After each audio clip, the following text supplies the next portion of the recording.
The ultimatum captain, Alina Vasquez, stood at the observation deck of the diplomatic station, watching the sleek alien vessels maintain their formation around the small human outpost. The Zephyrian ships looked like living creatures made of silver and blue metal, their hulls shifting and flowing as if they were breathing. There were 23 of them, each one twice the size of the largest human vessel in the system. Alina had been a soldier before she became a diplomat, and every instinct in her body was screaming that this meeting was going to go badly. The Zephyrians had requested this diplomatic contact 6 months ago, claiming they wanted to establish peaceful relations with humanity. Now, looking at their fleet, Alina suspected they had other plans. Dr. Marcus Chen stood beside her, his hands trembling slightly as he adjusted his translation device. Marcus was one of Earth's leading experts on alien languages, but the Zephyrians were his first real contact with a hostile species. Alina could see the fear in his eyes, but she also saw determination. Captain Lieutenant Sarah Blake's voice crackled over the communicator. The Zephyrian delegation is requesting to board the station. They're sending a shuttle now. Alina straightened her uniform and checked her sidearm. She knew the weapon would be useless against advanced alien technology, but it made her feel better to have it. Understood, Lieutenant. Dr. Chen, are you ready? Marcus nodded, though his face was pale. My translation software has been analyzing their language patterns for months. I should be able to communicate with them effectively. The docking bay doors opened with a soft hiss, and the Zephyrian shuttle glided inside. The craft was beautiful, in an alien way, with no sharp edges or visible weapons. It looked more like a work of art than a military vessel. Alina wondered if that was intentional, designed to make humans feel comfortable while the real warships waited outside. 3 Zephyrians emerged from the shuttle, and Alina got her first close look at the aliens who had traveled across the galaxy to meet with humanity. They were tall, perhaps 8 feet in height, with elongated limbs and skin that seemed to shift between silver and blue depending on the light. Their faces were angular, with large eyes that glowed with an inner light. They moved with fluid grace, as if they were walking through water instead of air. The leader of the group approached Alina when he spoke. His voice was like music, but there was something cold and calculating in his tone. I am Commander Dex-9 of the Zephyrian Collective. You are Captain Alina Vasquez of the human species. That's correct, Alina replied, keeping her voice steady. Welcome to Haven Station. I hope we can have a productive discussion about relations between our peoples. Commander Vex-9 tilted his head in what might have been amusement. Captain Vasquez, there will be no discussion. We are here to deliver an ultimatum to your species. Alina felt her heart rate increase, but she kept her expression neutral. I'm listening. The Zephyrian Collective has been expanding through this region of space for over 3,000 years. We have encountered many species in our expansion, and we have learned that the galaxy is not large enough for multiple intelligent races to coexist peacefully. There are limited resources, limited habitable worlds, and limited space for growth. Dr. Chen stepped forward, his translation device glowing as he processed the alien's words. Commander, surely there's room for cooperation between our species. Humans have always believed that diversity makes us stronger. The second Zephyrian, who had not yet spoken, made a sound that might have been laughter. Dr. Chen, your species has been in space for less than 200 years. You know nothing of the realities of galactic politics. The strong survive, and the weak are absorbed or eliminated. Alina felt a chill run down her spine. What exactly are you proposing? Commander Dex-9 gestured toward the viewport, where his fleet was clearly visible. Captain, humanity has established 3 colonies in this sector: New Harmony, Terranova, and Eden's Gate. These worlds contain approximately 4 million human civilians. We are giving your species 48 hours to evacuate all 3 colonies. And if we refuse, Alina asked, though she already knew the answer, then we will remove your people by force. The Zephyrian Collective has never been successfully opposed by any species. We have absorbed 18 different civilizations over the past millennium. Your people can join us as servants, or they can be eliminated as obstacles. Dr. Chun's translation device was working overtime, and Alina could see the sweat beading on his forehead. Commander, surely there's another way. Humans are innovative, creative. We could contribute to your collective. The third, Zephyrian, finally spoke, his voice even more musical than the others. Dr. Chen, we have analyzed your species extensively. Humans are indeed creative, but you are also chaotic, unpredictable, and violent. You wage war against your own kind, you consume resources wastefully, and you resist authority. You would be a disruptive influence on our perfect society. Alina had heard enough. Commander Dex-9, I cannot speak for all of humanity, but I can speak for the colonies in this sector. We will not abandon our homes. Those 4 million people have built lives, families, and communities on those worlds. They are not leaving. The Zephyrian leader's eyes flared brighter. Captain, you do not understand the situation. We have 23 warships in this system. According to our intelligence, humanity has fewer than 50 combat vessels in this entire sector, and most of them are small patrol craft. This is not a negotiation. This is a statement of fact. Alina walked to the communication panel and activated the long-range transmitter. Lieutenant Blake, send an immediate message to Terran Defense Command. Priority Alpha. Tell them we have a hostile alien fleet demanding the evacuation of all human colonies in this sector. Request immediate military support. Commander Dex-9 made a sound that was definitely laughter. Captain, the nearest human military base is 3 weeks away at your fastest travel speed. We will complete our operation long before any help arrives. Alina turned back to face the aliens. Commander, I think you may have underestimated humanity. We don't abandon our people, and we don't surrender our homes without a fight. Captain Vasquez II, Zephyrian said, we have studied your species' military capabilities. Your weapons are primitive, your ships are small, and your numbers are limited.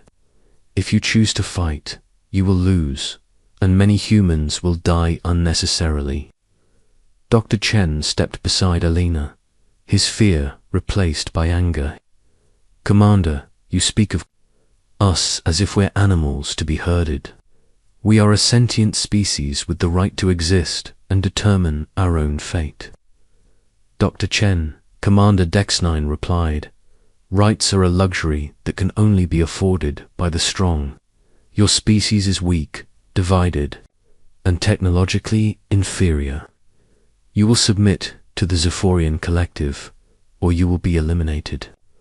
Alina felt something cold and hard settle in her stomach. These aliens weren't interested in coexistence or cooperation. They saw humanity as nothing more than an obstacle to their expansion. She thought about the 4 million people on the 3 colonies, the families who had left Earth to build new lives among the stars, the children who had been born on those distant worlds. Commander Alina said, her voice steady despite the fear in her heart. I want to be very clear about something. You are threatening to attack civilian populations, including children. If you do that, if you harm innocent people, humanity will Never forgive or forget. We will hunt you across the galaxy if necessary.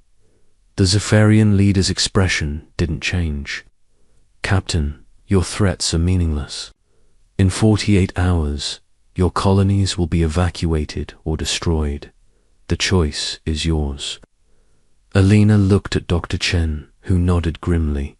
There was nothing more to say. The aliens had made their position clear, and so had she. Commander, our meeting is over. Please return to your ships. As the Zephyrians glided back to their shuttle, Alina activated her communicator. Lieutenant Blake, what's the status on that message to Terran Defense Command? Message sent. Captain, we should receive a response within 6 hours. What are your orders? Alina watched the alien shuttle disappear into the docking bay of the nearest Zephyrian vessel. The enemy fleet hung in space like a collection of deadly art pieces, beautiful and terrifying at the same time. She knew that her small diplomatic station and its minimal defenses would last perhaps minutes against such overwhelming firepower. Lieutenant, contact the colonies. Tell them about the situation. They need to know what they're facing. Within hours, Alina was in communication with the governors of all 3 colonies. Governor Martinez of New Harmony appeared on her screen first, his face grim with determination. Captain, we've received your message. Our people are frightened, but they're also angry. These aliens think they can just push us around because we're new to space. Governor, I have to be honest with you. Their fleet is massive, and we have very limited military resources in this sector. If Earth sends help, it won't arrive for weeks. Governor Martinez's jaw tightened. Captain, my people didn't leave Earth to run away from the first sign of trouble. We came here to build something new, something better. We're not leaving.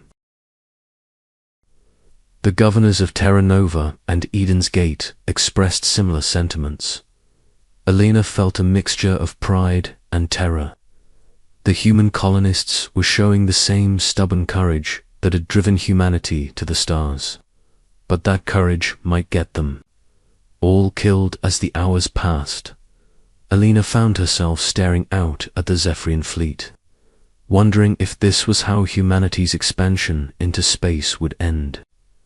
The aliens had superior technology, superior numbers, and thousands of years of experience in galactic conquest. What did humanity have to oppose them? Dr. Chen joined her at the observation window. Captain, I've been analyzing the Zephyrian language patterns and cultural references. I think I understand their psychology better now. What did you learn? They're not just conquerors, they're supremacists. They genuinely believe that they are the pinnacle of evolution, that other species are inferior by definition. They've probably never encountered serious resistance because most species surrender when faced with overwhelming force. Alina nodded. But humans don't surrender. No, we don't. And I think that's going to surprise them.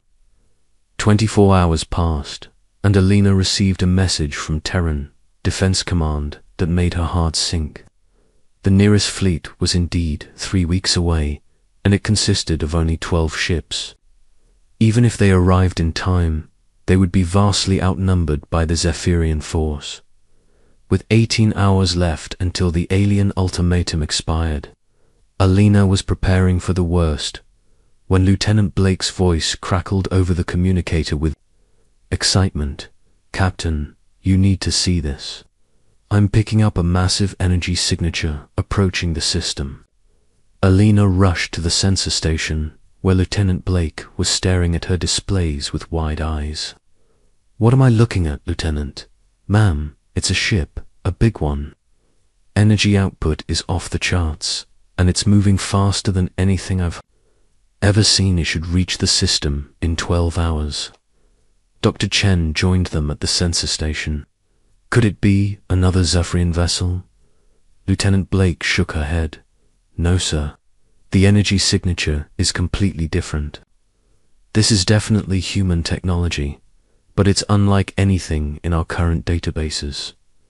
Alina felt her heart begin to race. Are you sure it's human? Yes, Captain. The hyperspace signature is definitely Terran, but the power output suggests a vessel much larger than anything in our official fleet records. As Alina stared at the sensor readings, she felt something she hadn't experienced in days: hope. Humanity had always been innovative, always finding ways to overcome impossible odds. Maybe, just maybe, they had one more surprise for the Zephyrians. The alien fleet maintained their positions around the human colonies, confident in their superiority and certain of their victory. They had no idea that their assumptions about humanity were about to be shattered in the most spectacular way possible. The arrival of the USS Defiant dropped out of hyperspace at the edge of the Kepler system like a dark promise made manifest. The ship was enormous, stretching nearly 3 kilometers from bow to stern, its hull a matte black that seemed to absorb starlight rather than reflect it. Unlike the graceful curves of the Zephyrian vessels, the Defiant was angular and predatory, built for one purpose: war. On the bridge of the Defiant, Admiral Rebecca Stone stood with her hands clasped behind her back, studying the tactical display that showed the positions of the Zephyrian fleet. She was a woman in her early 50s with steel-grey hair and eyes that had seen too many battles. Her uniform bore the insignia of the Terran Defense Force's Black Fleet, a division so secret that most humans didn't know it existed. Admiral, her tactical officer, reported, "We have 23 Zephyrian vessels in standard intimidation formation around the human colonies. They appear to be medium cruisers, approximately 600 meters in length." Admiral Stone nodded. "And Captain Vasquez's diplomatic station, still intact, ma'am?" The Zephyrians appeared to be waiting for their ultimatum to expire before taking action. Stone smiled grimly. How thoughtful of them. "Communications, open a channel to Captain Vasquez." Elena's face appeared on the main screen, and Stone could see the relief in her eyes. "Admiral Stone, thank God you're here.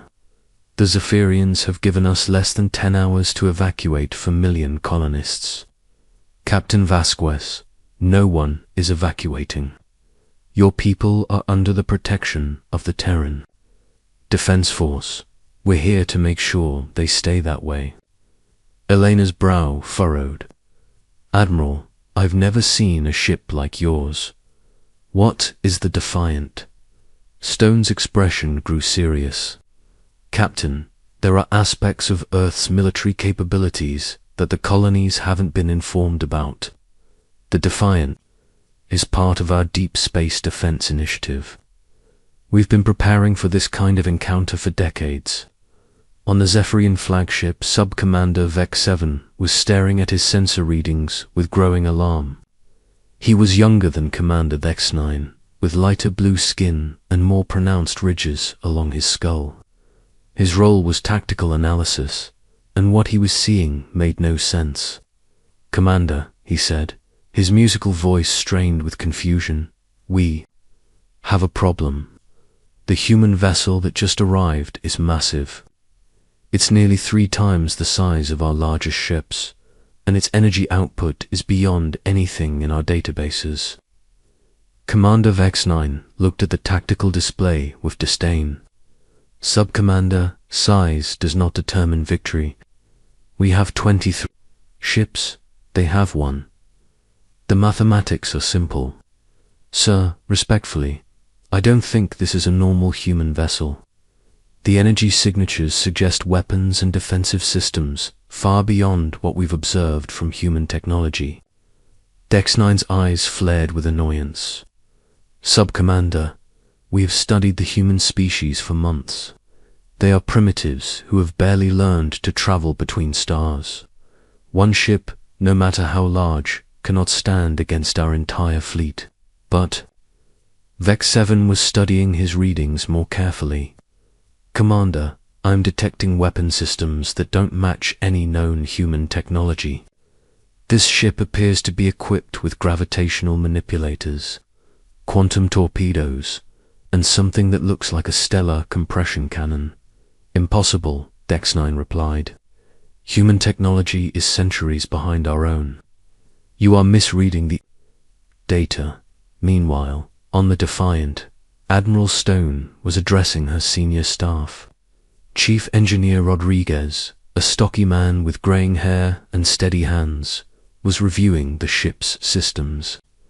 Admiral, all primary systems are online. Gravitational shields are at maximum efficiency, and the main cannon is charged and ready. Stone nodded. Excellent. I want to send a message to our Zephyrian friends, something they'll understand. What kind of message, Admiral? Her weapons officer asked. The kind that speaks louder than words. Target the asteroid field near the 4th planet. I want a demonstration of our capabilities. The Defiant's main cannon began to charge, and space itself seemed to bend around the weapon's focusing array. The ship's hull hummed with barely contained energy as the stellar compression cannon reached full power. On the Zephyrian flagship, Vex 7 was frantically monitoring the human vessel. Commander, the human ship is charging some kind of weapon. The energy output is incredible. Sub-Commander, stop panicking. What can one weapon do against our entire fleet? The Defiant fired, and space itself seemed to scream. The stellar compression cannon released a beam of concentrated gravitational force that struck the asteroid field with impossible precision. The asteroids didn't just explode or vaporize. They were compressed into a single point of superdense matter that collapsed in on itself, creating a miniature black hole that lasted for several seconds before dissipating. The entire fleet watched in stunned silence as the human weapon casually rearranged the local space-time continuum. Where there had been a field of asteroids, there was now empty space and slowly fading gravitational distortions. By the collective, Vexism whispered. They compressed matter itself. The energy required for such a weapon is beyond our comprehension. Commander Vex 9 was staring at the tactical display with his mouth open. In 3,000 years of galactic expansion, the Zephyrian collective had never encountered a weapon that could manipulate gravity and matter at the subatomic level. Their own most advanced weapons were plasma-based energy projectors that seemed primitive by comparison. On the Defiant, Admiral Stone was satisfied with the demonstration. Communications, open a channel to the Zephyrian fleet. Let's have a conversation. The main screen flickered, and Commander Vex 9's face appeared. For the first time since the encounter began, the alien looked uncertain. I am Commander Dex 9 of the Zephyrian Collective. You are the commander of the human vessel. I am Admiral Rebecca Stone of the Terran Defense Force. You've been threatening human colonies and civilian populations. That stops now. Dex 9's eyes flared, but his voice lacked its earlier confidence. Admiral, we have 23 ships.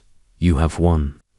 Even with your advanced weapons, you cannot stand against our entire fleet. Stone smiled coldly. Commander, you've just seen what one of our weapons can do. The Defiant carries 17 different weapon systems, each one more advanced than anything your species has ever encountered. But more importantly, you're not facing one ship. You're facing humanity's resolve to protect our people. Admiral, your technology is impressive, but numbers still matter in space combat. Stone's expression didn't change. Commander, let me explain something to you. The weapon you just saw demonstrated is our mining equipment. We use it to clear asteroid fields for construction projects. Our actual weapons are considerably more destructive. The silence that followed was deafening. Throughout the Zephyrian fleet, crew members were looking at their tactical displays and realizing that their assumptions about human technology had been catastrophically wrong.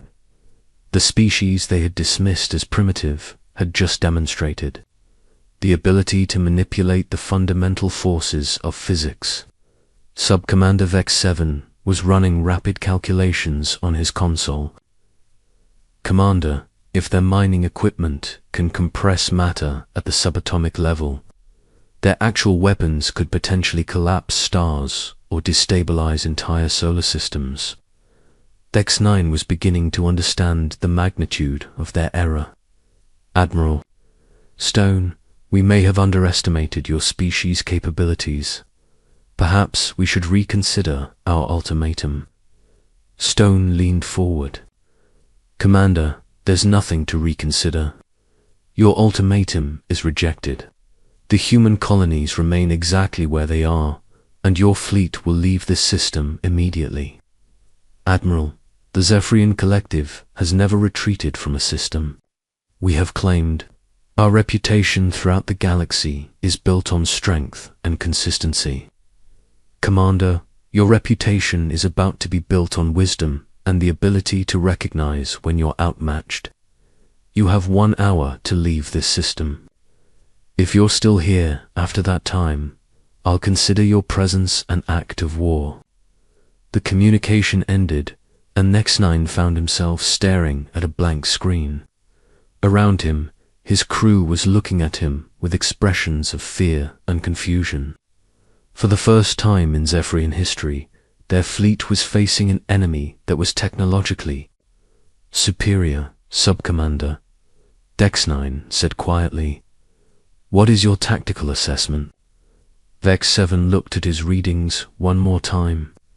"Commander, if we attack the human vessel, we will be destroyed. Their technology is not just advanced, it's revolutionary. They're manipulating forces that we've only theorized about. And if we retreat, sir, we live to report back to the Collective. We can inform them that humanity is not the primitive species we believed them to be." On the colonies, Governor Martinez was watching the confrontation through the diplomatic station's sensors. "Captain Vasquez, what just happened?" The sensors showed some kind of massive energy discharge. Elena was smiling for the first time in days. "Governor, I think the Terrans just showed the Zephyrians what advanced human technology looks like. The alien fleet has gone completely silent." Indeed, the Zephyrian fleet had stopped all communications. Their ships hung in space like confused sculptures, their crews struggling to comprehend what they had witnessed. The species that had conquered 18 civilizations over 3 millennia was facing their first real defeat. Admiral Stone was monitoring the alien fleet's status.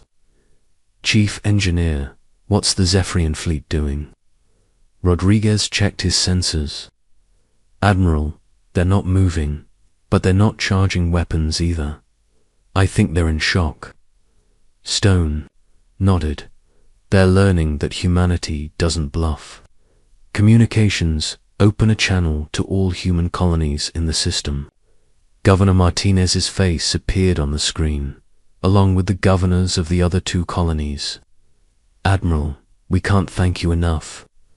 We thought we were going to have to evacuate or fight a hopeless battle. Governor, no human colony will ever be abandoned by the Terran Defense Force. We protect our people, no matter how far from Earth they travel." As the hour deadline approached, the Zephyrian fleet began to move. But instead of taking attack positions, they were forming up for hyperspace departure. Commander Vex-9 sent one final message to the Defiant. "Admiral Stone, the Zephyrian fleet is withdrawing from this system. We will report to the Collective that humanity is not the species we believed them to be." Stone's expression remained stern. "Commander, make sure your report is accurate. Humanity protects its people, and we don't forgive threats against our civilians. If the Zephyrian Collective wants peaceful relations, we are willing to discuss them. But if you threaten us again, the response will be swift and decisive. The Zephyrian fleet disappeared into hyperspace, leaving the human colonies in peace. Alina felt a wave of relief wash over her as she watched the alien ships vanish from her sensors.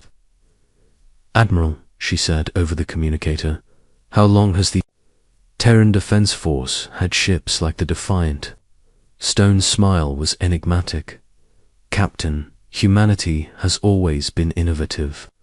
We've been preparing for this kind of encounter since we first reached the stars. The galaxy is full of species that might see us as threats or opportunities. We decided to make sure they see us as neither prey nor easy targets." As the Defiant prepared to continue its patrol of human space, Admiral Stone reflected on the encounter. Humanity had won not through violence, but through strength and the will to protect their people. The Zephyrians had learned that humans were not the primitive species they had assumed, and hopefully other hostile species would learn the same lesson.